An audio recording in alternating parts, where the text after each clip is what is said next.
Hey guys, Firemancer here. So this right here is video and footage from raid testing that I did last Friday in the Legion Alpha. The boss that we're looking at here is called Ursoc. He is located in the raid Emerald Nightmare. Now the only difficulty they released was Heroic, so that's all we're going to look at here. First, however, we're going to look at the talent choices that I went with for this fight. I want to keep this video fairly short, so I'm not going to go over each tier, such as Ice Block or Ice Flows, which are kind of like staples. However, I do want to look at the first level 15 talent known as Pyromaniac. Now what Pyromaniac does is casting Pyroblast while Hot Streak is active has a 50% chance to instantly reactivate Hot Streak. Now this talent is something I found extremely helpful whenever I was going through my rotation because it allowed me to get more crits and more Pyroblasts. Now moving on to the next talent I want to look at is Runa Power. Now Runa Power has been completely revamped. Currently on the live servers, Runa Power has 2 charges and it grants you a flat baseline of 15% spell damage. However, now Runa Power only lasts for 10 seconds, has 2 charges on a 45-second recharge, and instead of 15% spell damage, it grants you 50% spell damage. Now, this is a huge buff from what we're currently looking at the live server. So basically what Runa Power is doing here is making it so it's almost another spell into our rotation.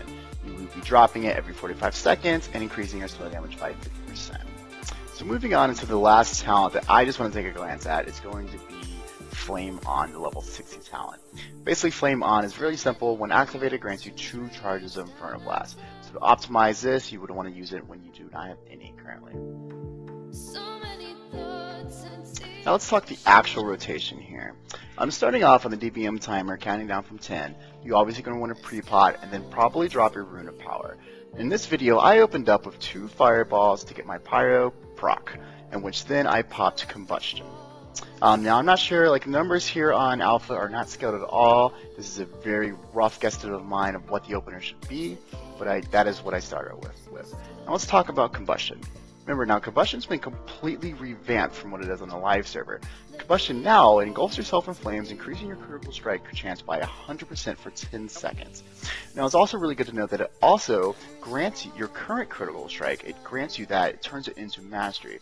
So Combustion is a huge crit buff and a little bit of a mastery buff, which mastery is still the same as it is on live servers, and it still affects your ignite damage. After your Combustion wears off, then it gets kind of different depending on which talent choices that you go with. I'm not going to go into details of it because I know these spells are subject to change and they probably will change. I will say though that Fire is looking really solid so far. I know that is currently the only spec that is out for mages. However, I am really liking the playstyle of it and the way the spec feels. I personally feel like Fire will be a solid single target DPS. I can't say too much for the other specs. I mean, in the past, obviously Arcane has always been #1, but we're not for sure. As for Frost, Frost is always very solid at the beginning of each expansion. Doing it each tier, Frost is usually the way to go, correct? So like I said, I'll know more once the other 2 specs are released. I will say Fire's single target damage seems to be pretty decent, and I actually have logs linked in the description below, which will kind of give you guys an overall feel of where my DPS was compared to other classes. Now this is a single target fight, so I did not get to test my AoE. However, like I said, the logs are in the description below if you'd like to look at the overall view. I will be going over probably each spec and a little bit more details as they come out. But thanks for watching, guys. Take it easy.